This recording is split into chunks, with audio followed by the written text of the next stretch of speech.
1988년 11월 2일 차가운 가을 저녁. 코넬 대학교 컴퓨터과학과 건물은 거의 비어 있었습니다. 대부분의 학생들은 기숙사로 돌아갔고 연구실에는 몇 개의 형광등만이 희미하게 켜져 있었어요. 그 고요한 연구실 한 구석에서 한 대학원생이 모니터 앞에 앉아 있었습니다. 로버트 테판 모리스, 23세. 그의 손가락이 키보드 위에서 잠시 멈춰 있었어요. 화면에는 99줄의 C 코드가 떠 있었죠. 그 순간 그는 알지 못했습니다.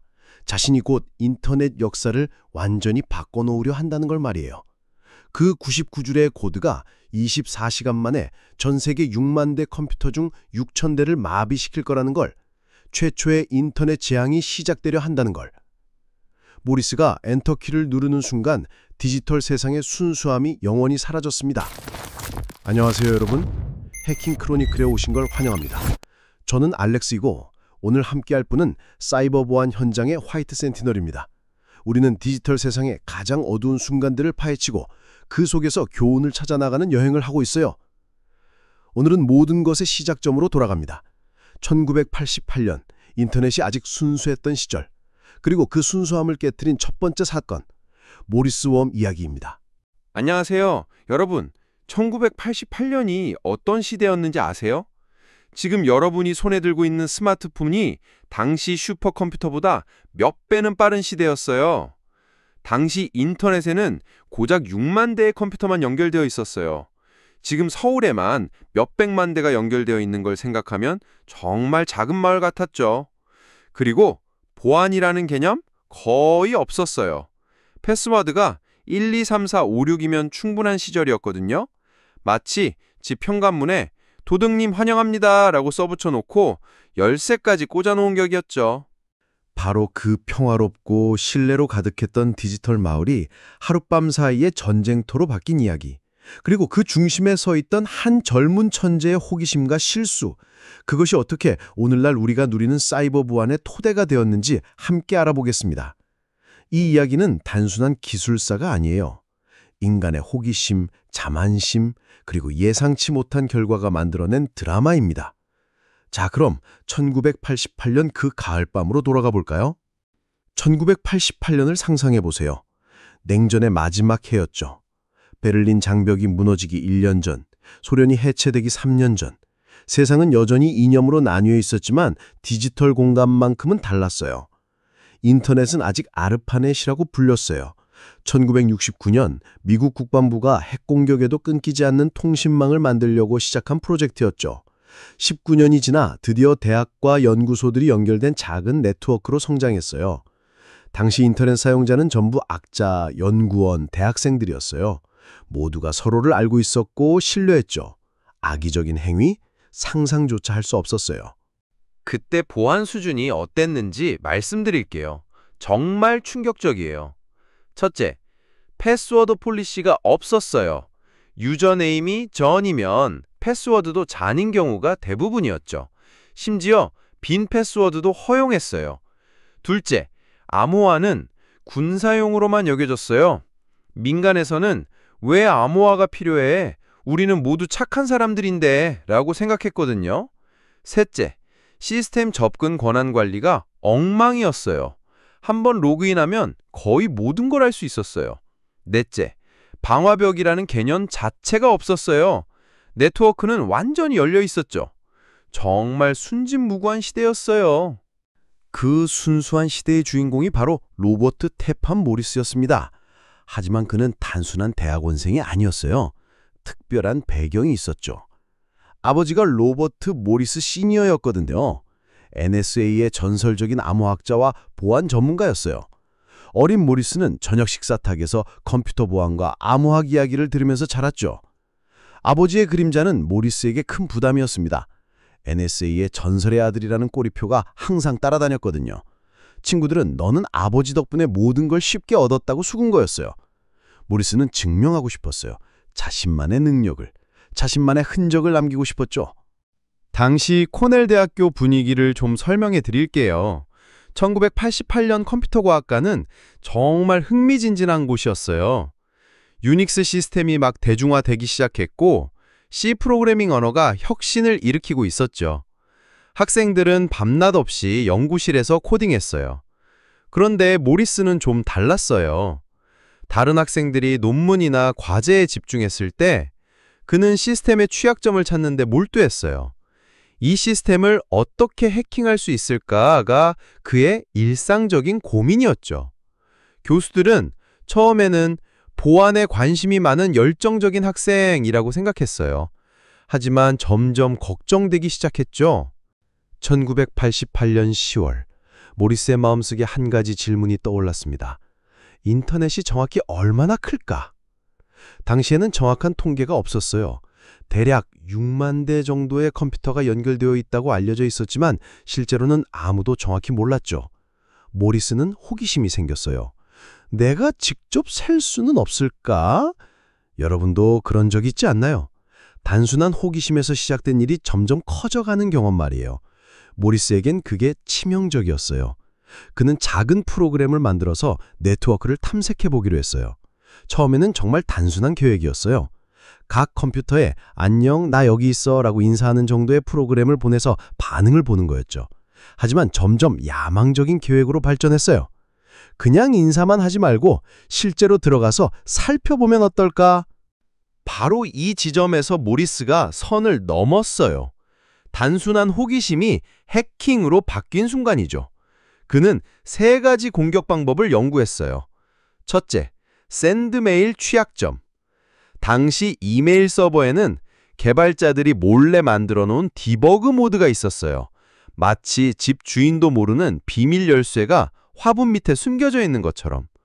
둘째, 핑거드 버퍼 오버플로우. 사용자 정보를 보여주는 간단한 프로그램이었는데 여기에 엄청난 허점이 있었어요.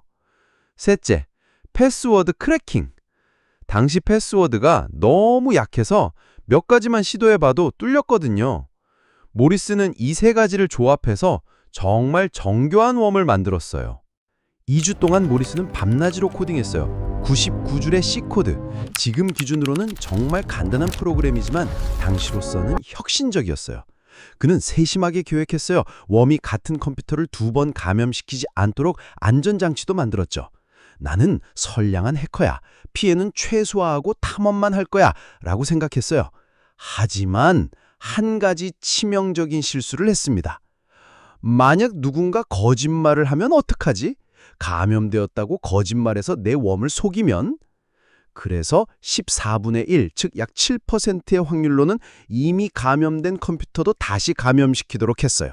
여러분, 이 작은 의심이 얼마나 재앙적인 결과를 낳았는지 곧 알게 될 거예요. 와, 이 부분이 정말 흥미로워요. 모리스의 심리를 보면 전형적인 보안 딜레마예요. 보안에서는 항상 신뢰하되 검증하라는 원칙이 있거든요. 모리스도 같은 고민을 했던 거예요. 내 프로그램을 속이려는 사람이 있을까? 하지만 7% 재감염 확률은 정말 치명적인 선택이었어요. 지금 계산해보면 5번 재감염되면 확률적으로 99.9%의 시스템 리소스를 잡아먹게 되거든요. 그리고 당시 컴퓨터 성능을 생각해보세요. 지금 여러분 스마트폰에 1000분의 1도 안 되는 성능이었어요. 원 몇 개만 동시에 돌아가도 시스템이 완전히 멈췄죠. 1988년 11월 1일 화요일, 모리스는 마침내 자신의 작품을 완성했어요. 99줄의 C코드로 이루어진 작은 프로그램. 이름은 없었어요. 나중에 사람들이 모리스 웜이라고 부르게 되었죠. 그 밤, 모리스는 잠을 이룰 수 없었어요. 침대에 누워서 천장을 바라보며 생각했죠. 내일 실행하면 어떻게 될까? 정말 안전할까? 다음 날인 11월 2일 수요일, 모리스는 평소보다 일찍 연구실에 나왔어요. 오후 내내 망설였죠. 코드를 다시 점검하고 또 점검했어요. 오후 5시가 넘어서야 결심했어요. 그냥 해보자. 몇 대나 감염될까 궁금해. 모리스 웜의 기술적 구조를 자세히 살펴보죠. 정말 정교하게 설계된 작품이었어요. 1단계 정찰. 웜이 먼저 주변 네트워크를 스캔해요. 어떤 컴퓨터들이 연결되어 있는지 파악하는 거죠. 마치 도둑이 동네를 둘러보면서 어느 집이 비어 있는지 확인하는 것과 같았어요. 2단계 침투. 3가지 방법으로 공격했어요. 첫 번째, 샌드메일 백도어. 당시 샌드메일 프로그램에는 디버그 모드가 있었어요. 개발자들이 테스트용으로 만든 건데 보안상 엄청나게 위험한 기능이었죠. 웜이 이걸 이용해서 원격으로 명령을 실행할 수 있었어요. 두 번째, 핑거드 버퍼 오버플로우. 핑거 명령어는 사용자 정보를 보여주는 간단한 프로그램이었어요. 그런데 입력값 검증을 제대로 안 했거든요. 웜이 엄청나게 긴 데이터를 보내면 메모리가 넘쳐서 시스템을 장악할 수 있었어요. 세 번째, 패스워드 추측. 정말 단순했어요. 패스워드 123456, 심지어 빈 패스워드까지 시도했죠. 놀랍게도 이게 가장 효과적이었어요. 웜이 성공적으로 침투하면 즉시 은신했어요. 자신을 /usr/tmp/sh라는 이름으로 복사했죠. 정상적인 쉘 프로그램인 척 위장한 거예요. 그리고 가장 영리한 부분, 흔적 지우기. 웜은 침투하자마자 자신이 어떻게 들어왔는지 기록을 삭제했어요. 마치 침입자가 들어온 후 창문을 다시 잠그고 발자국을 지우는 것과 같았죠. 하지만 정말 무서운 건 그 다음이었어요. 웜이 깨어나서 주변을 둘러보기 시작한 거예요. 3단계, 탐색과 복제. 웜은 감염된 컴퓨터에서 다른 컴퓨터들의 주소를 찾기 시작했어요. 주로 세 곳을 뒤져봤죠. 첫 번째는 etc host equib 파일이에요. 신뢰하는 다른 컴퓨터들의 목록이거든요. 두 번째는 rhost 파일이에요. 사용자별 신뢰 목록이죠. 세 번째는 사용자 메일박스예요. 이메일 주소에서 호스트 이름을 추출하는 거였어요. 그리고 발견한 모든 주소에 자신의 복사본을 전송했어요. 정말 체계적이었죠? 4단계, 위장과 지속성. 웜은 자신이 정상적인 시스템 프로세스인 척 위장했어요. 프로세스 이름을 SH로 바꿔서 시스템 관리자들이 발견하기 어렵게 만들었죠. 그리고 주기적으로 자신이 살아있는지 확인했어요. 만약 누군가 웜을 삭제하면 다른 감염된 컴퓨터에서 다시 복사본을 보내는 거였어요. 가장 치명적인 실수가 바로 여기서 나타났어요. 모리스는 웜이 같은 컴퓨터를 중복 감염시키지 않도록 체크 메커니즘을 만들었어요. 웜이 새로운 컴퓨터에 도착하면 야, 너 이미 감염되어 있니? 라고 물어봤어요. 만약 기존 웜이 응, 나 여기 있어 라고 답하면 새 웜은 조용히 사라지는 거였죠. 하지만 모리스는 걱정했어요. 만약 시스템 관리자가 이 메커니즘을 역이용해서 거짓 답변을 보내면 어떡하지? 감염되지 않았는데 감염됐다고 거짓말하면. 그래서 7분의 1, 약 14%의 확률론 기존 웜이 있어도 무시하고 새로운 웜을 설치하도록 했어요. 이게 바로 모든 재앙의 시작이었어요. 14% 확률이 왜 문제였는지 수학적으로 계산해보죠. 첫 번째 웜이 설치되면 시스템 자원을 1% 사용해요. 14% 확률로 두 번째 웜이 설치되면 2%를 사용하죠. 다시 14% 확률로 세 번째, 네 번째. 몇 시간이 지나면 한 컴퓨터에 수십 개의 웜이 동시에 돌아가게 되는 거예요. 1988년 컴퓨터로는 견딜 수 없는 부하였죠. 더 무서운 건 기하적 확산이었어요. 한 컴퓨터가 10개의 다른 컴퓨터를 웜을 보내면 1단계, 한 대에서 10대, 2단계, 10대에서 100대, 3단계, 100대에서 1000대, 4단계, 1000대에서 10,000대. 이론적으로는 6단계면 전 세계 모든 컴퓨터를 감염시킬 수 있었어요. 모리스는 이 모든 계산을 미리 했어야 했어요. 하지만 그는 단순히 몇 대나 갈까라는 호기심에만 사로잡혀 있었죠. 그는 웜에 한 가지 더 기능을 추가했어요. 패스워드 크래킹. 웜이 감염된 컴퓨터에서 사용자들의 패스워드를 수집해서 다른 시스템 공격에 사용하는 거였어요. 당시 사람들의 패스워드가 얼마나 단순했는지 믿기지 않으실 거예요. 웜의 딕셔너리엔 고작 432개의 단어만 들어있었거든요. 그런데 이것만으로도 수천 개의 계정을 뚫을 수 있었어요. 패스워드, 시크릿, 123456, 사용자 이름과 같은 패스워드, 심지어 빈 패스워드까지. 정말 믿기 어려운 시대였어요. 1988년 11월 2일 수요일 오후 6시 14분. 모리스는 떨리는 손으로 키보드를 두드렸어요. 코넬 대학교 연구실은 거의 비어 있었고 복도는 조용했죠. 여기서 실행하면 코넬 시스템이 바로 의심받을 수 있어. 모리스는 영리했어요. MIT에 있는 컴퓨터에 원격으로 접속해서 그곳에서 웜을 실행하기로 했죠. 마치 범죄자가 다른 도시에서 범행을 저지르는 것처럼요. 오후 6시 30분, 엔터키를 눌렀습니다. 처음 30분간은 아무 일도 일어나지 않는 것 같았어요. 웜이 조용히, 은밀하게 네트워크를 타고 퍼져나가고 있었거든요. 첫 번째 목표, MIT의 다른 컴퓨터들. 두 번째 목표, 하버드 대학교. 세 번째 목표, 버클리 대학교. 웜은 예상대로 작동하고 있었어요. 모리스는 안도했죠. 처음 1시간 동안의 전파 과정을 시각적 타임라인으로 보면 오후 6시 30분에 MIT에서 시작해서 딱 한 대였어요. 15분 후인 6시 45분에는 MIT 내에서 12대로 확산됐죠. 7시가 되니 하버드로 점프해서 25대, 7시 25분에는 동부 3개 대학으로 퍼져서 60대가 됐어요. 7시 30분에는 동부 전체로 확산되어 150대, 7시 45분에는 서부 진출을 시작해서 400대까지 늘어났어요. 이 시점까지는 통제 가능했어요. 하지만 8시경부터 오후 8시, 갑자기 상황이 급변했습니다. UC 버클리, MIT, 하버드에서 동시에 시스템 과부하가 시작됐어요. 각 컴퓨터에서 웜들이 기하급수적으로 증식하면서 도미노 효과가 일어난 거예요. 마치 전염병이 임계점을 넘어선 것처럼요. 이게 바로 모리스의 14% 재감염 확률이 문제가 된 순간이에요. 초기 1시간 동안은 각 컴퓨터마다 웜이 하나씩만 있었는데 시간이 지나면서 14% 확률이 누적되기 시작했죠. UC 버클리의 경우를 보면 저녁 8시에는 웜 1개로 CPU 사용률이 2%였어요. 8시 30분에는 웜 3개로 6%가 됐죠. 9시에는 웜 8개로 16%, 9시 30분에는 웜 20개로 40%까지 올랐어요. 밤 10시가 되니 웜 5개가 돌면서 시스템이 완전히 마비됐어요. 1988년 컴퓨터로는 견딜 수 없는 부하였어요. 오후 9시, 전국적 재앙이 시작됐습니다.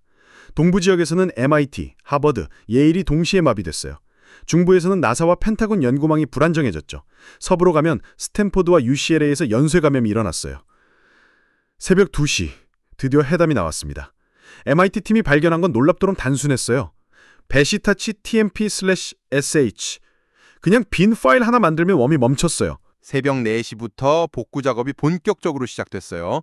각 대학의 시스템 관리자들이 페이즈 메일링 리스트를 통해서 실시간으로 소통했습니다.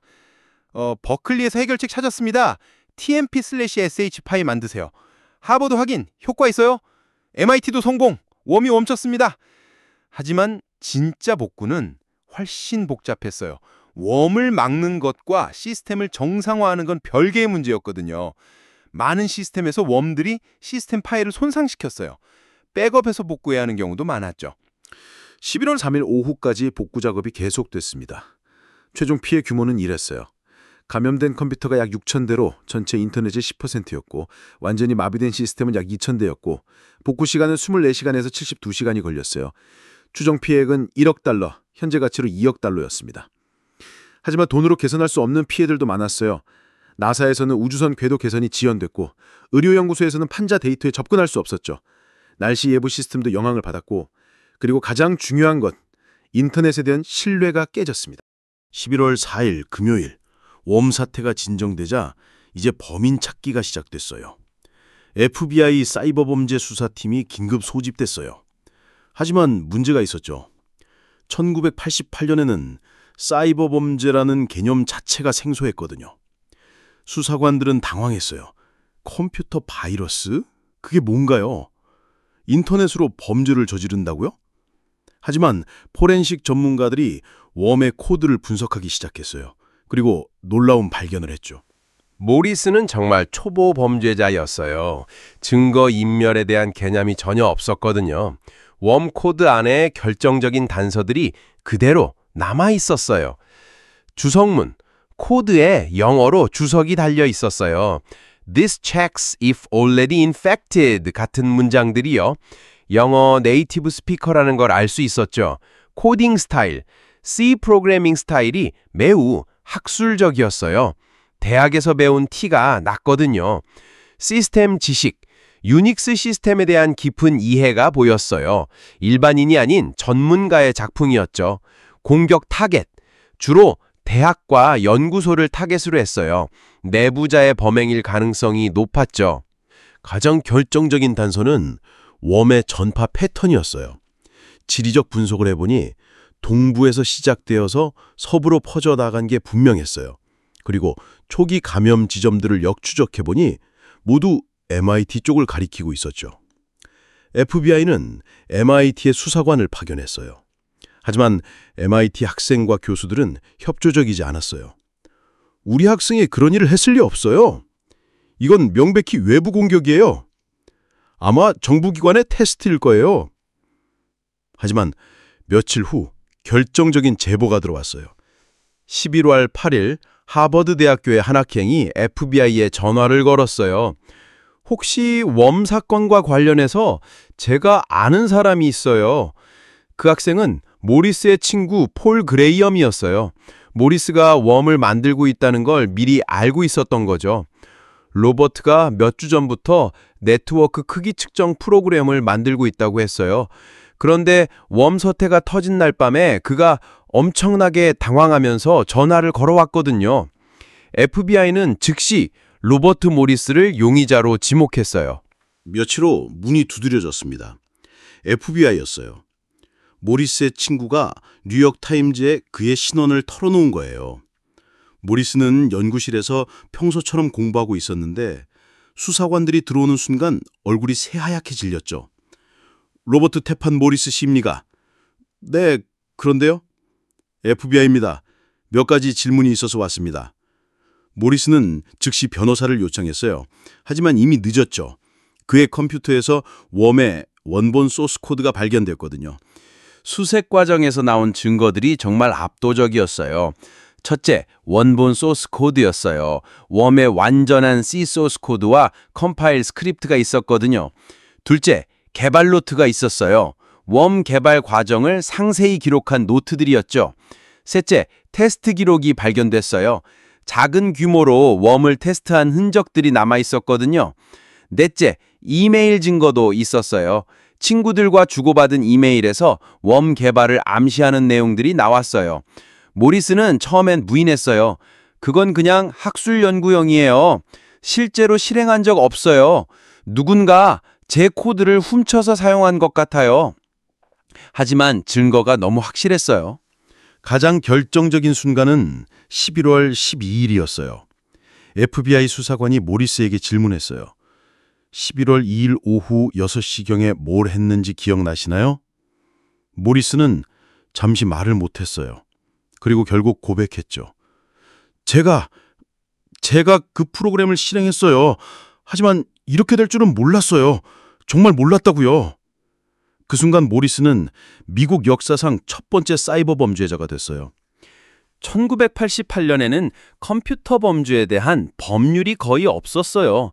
다행히 1986년에 컴퓨터 사기 및 남용법이 제정되어 있었거든요.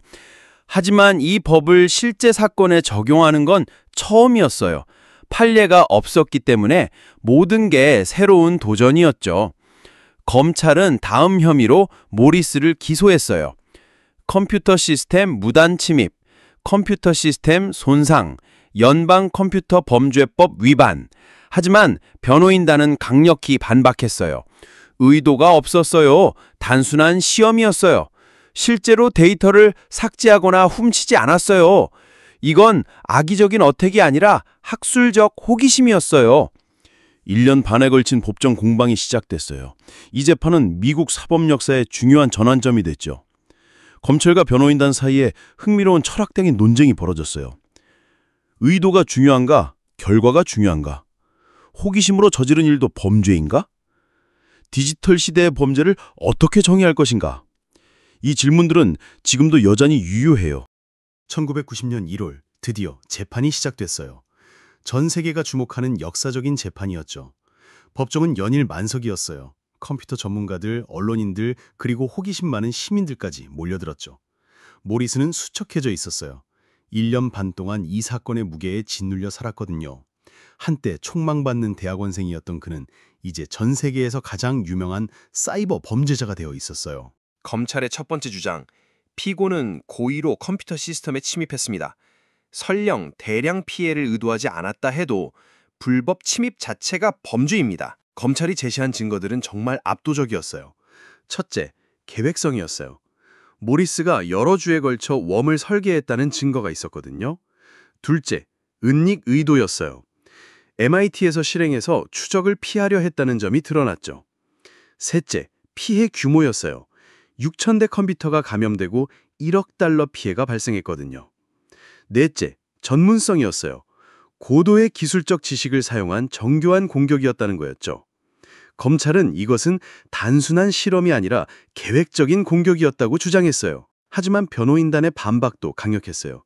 여러분, 로버트 모리스를 보세요. 그는 악의적인 해커가 아닙니다. 순수한 호기심을 가진 젊은 연구자예요. 변호인은 모리스의 배경을 강조했어요. 명문 가문 출신이고 아버지는 NSA 전문가였어요. 우수한 학업 성적에 이전 범죄 기록도 없었고 진정한 회개와 반성을 보여줬죠. 이 젊은이는 인터넷이 크기가 얼마나 큰지 알고 싶었을 뿐입니다. 마치 이 호수가 얼마나 깊을까 하고 돌멩이를 던져본 것과 같아요. 설마 호수 전체가 넘칠 줄 알았겠어요? 재판에서 가장 흥미로운 부분은 기술 전문가들의 증언이었어요. MIT의 론 리베스트 교수. 모리스 웜은 기술적으로 매우 정교했습니다. 하지만 악의적인 목적으로 설계되지 않았어요. 데이터를 삭제하거나 훔치는 기능이 전혀 없었거든요. UC 버클리의 에릭 엘만. 웜의 14% 재감염 확률은 명백한 실수였어요. 만약 모리스가 정말 악의적이었다면 100% 재감염되도록 했을 거예요. 하지만 검찰 측 전문가들은 달랐어요. FBI 사이버범죄 전문가. 의도와 상관없이 결과가 중요합니다. 6,000대의 컴퓨터가 마비되고 1억 달러의 피해가 발생했어요. 이것은 명백한 범죄입니다. 재판의 하이라이트는 모리스 본인의 증언이었어요. 변호인. 왜 그 프로그램을 만들었나요? 모리스. 단순히 궁금했어요. 인터넷이 얼마나 큰지 알고 싶었어요. 피해를 의도했나요? 절대 아닙니다. 오히려 피해를 최소화하려고 안전장치를 만들었어요. 그럼 왜 14% 재감염 확률을 넣었나요? 혹시 누군가 제 프로그램을 속일까 봐 걱정했어요. 지금 생각하면 정말 어리석은 판단이었어요. 그럼 다른 사람의 컴퓨터에 무단 침입하는 게 불법이라는 걸 몰랐나요?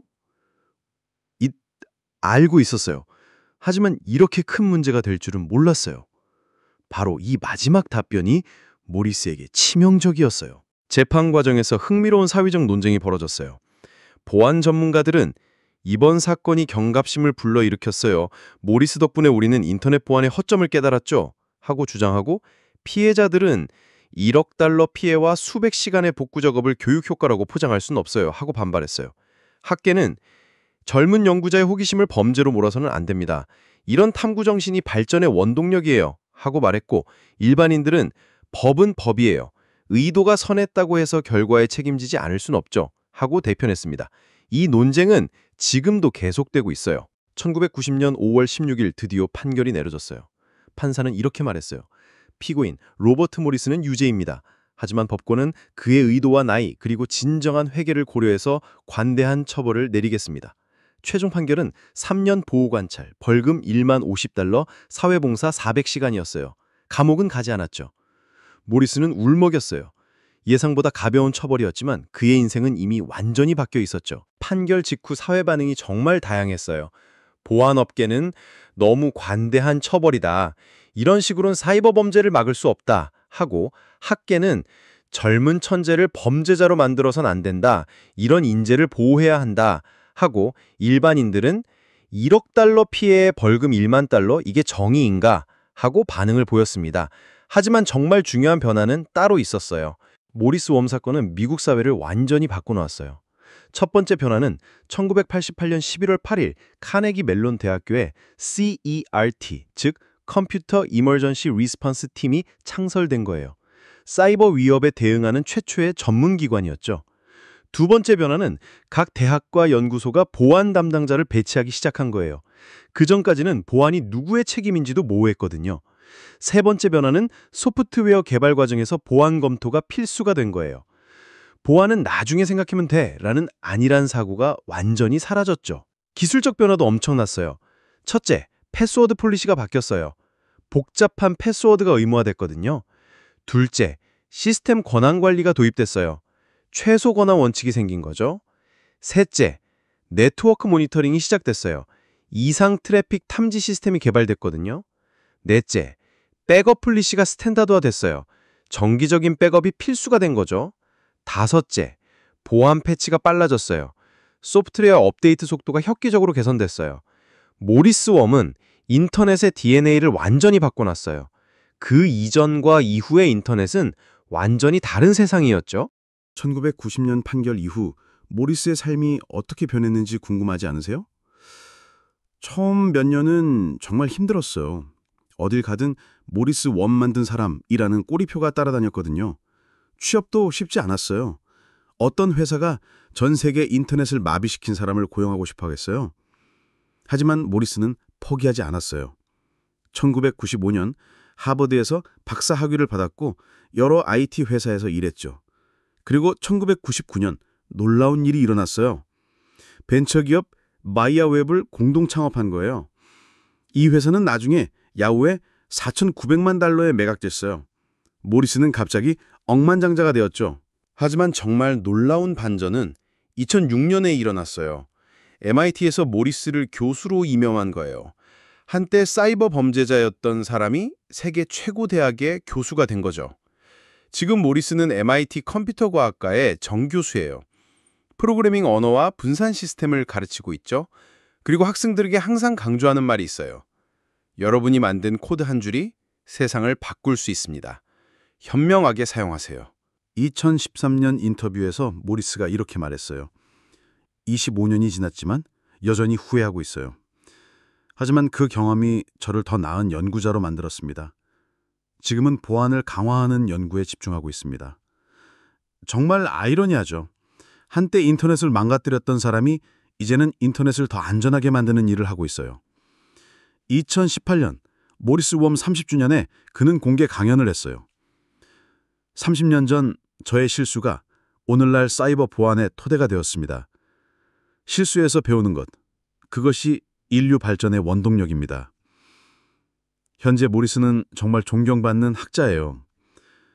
그가 개발한 것들을 보면 고 프로그래밍 언어, 구글과 협력 개발, 분산 데이터베이스 시스템, 클라우드 컴퓨팅 보안 기술. 2019년에는 ACM에서 평생 공로상을 받았어요. 시상 이유가 흥미로워요. 컴퓨터 보안의 중요성을 일깨워준 공로. 웜을 만들어서 문제를 일으킨 사람이 보안 발전에 기여했다고 상을 받은 거예요. 2025년 현재 모리스 웜의 영향을 어디서나 볼 수 있어요. 여러분이 지금 사용하는 모든 디지털 기기에 보안 기능이 있죠. 자동 업데이트, 방화벽, 바이러스 백신. 이 모든 게 35년 전 그 99줄의 코드에서 시작됐어요. 현재 전 세계의 사이버 보안 시장 규모는 연간 200조 원이에요. 수백만 명이 사이버 보안 분야에서 일하고 있죠. 모든 게 모리스 웜에서 출발했어요. 2025년 기준으로 비교해보면 정말 놀라워요. 1988년 인터넷 연결기기 6만 대, 2025년 인터넷 연결기기 500억 대 IoT 포함. 만약 모리스 웜 같은 사건이 지금 일어난다면 상상만 해도 끔찍해요. 10% 감염률로 계산하면 50억 개 기기가 마비돼요. 하루만 마비되어도 전 세계 GDP의 1% 손실이에요. 우리 돈으로 1,000조 원. 그리고 지금은 단순히 컴퓨터만 연결된 게 아니에요. 병원 생명유지 정치, 자동차 자율주행 시스템, 전력망 제어 시스템, 항공기 항법 장치, 모든 게 인터넷에 연결돼 있어요. 웜 하나가 실제로 생명을 위험에 빠뜨릴 수 있죠. 하지만 다행히 우리는 더 똑똑해졌어요. 2024년 글로벌 랜섬웨어 공격들을 보세요. 워나크라이 2.0, 블랙캣 변종들. 정말 정교한 공격들이었지만 며칠 만에 차단됐어요. 왜일까요? 35년간 쌓아온 방어 시스템 덕분이에요. AI 기반 위협 탐지, 이상 패턴을 즉시 감지해요. 글로벌 협력 시스템, 전 세계가 실시간으로 정보 공유해요. 자동 격리, 감염된 시스템을 즉시 분리해요. 제로 트러스트, 아무것도 신뢰하지 않는 보안 모델이에요. 가장 큰 변화는 사람들의 의식이에요. 1988년에는 컴퓨터 바이러스가 뭐예요? 랐다면 2025년에는 초등학생도 피싱 메일을 구별할 줄 알아요. 기업굴도 완전히 달라졌어요. CEO가 직접 보안 회의를 주관해요. 보안 예산이 IT 예산의 30%예요. 모든 직원이 보안 교육을 받아요. 정부도 마찬가지예요. 사이버 보안청이 독립기관이에요. 국가 차원의 사이버 방어 전략이 있어요. 국제 사이버 범죄 협력이 활발해요. 하지만 여전히 위험은 존재해요. 2025년 현재 가장 큰 위협들을 보면 첫째는 AI 기반 공격이에요. 인공지능이 만든 정교한 피싱이죠. 둘째는 양자 컴퓨팅 위협이에요. 기존 암호화 방식을 무력화할 수 있거든요. 셋째는 딥페이크 사기예요. 진짜와 구별 불가능한 가짜 영상이죠. 넷째는 IoT 보드넷이에요. 수십억 개 기기를 좀비로 만들 수 있어요. 모리스 웜보다 훨씬 정교하고 위험한 위협들이에요. 그래서 모리스 웜의 교훈이 지금도 중요해요. 첫째, 작은 실수가 큰 재앙이 될 수 있어요. 모리스의 14% 재감염 확률처럼 사소해 보이는 결정이 전세기를 바꿀 수 있거든요. 둘째, 기술의 힘을 과소평가하면 안 돼요. 99줄의 코드가 1억 달러 피해를 냈어요. 지금은 한 줄로도 가능하죠. 셋째, 보안은 모든 사람의 책임이에요. 개발자, 사용자, 기업, 정부 모두가 함께 해야 해요. 넷째, 실수에서 배우는 것이 중요해요. 모리스도 실수를 발전의 계기로 만들었잖아요. 모리스 웜은 단순한 사이버 사건이 아니었어요. 인류 문명의 전환점이었죠. 그 사건 이후 우리는 깨달았어요. 디지털 세상도 현실 세상만큼 위험할 수 있다는 것. 기술 발전에는 반드시 책임이 따른다는 것.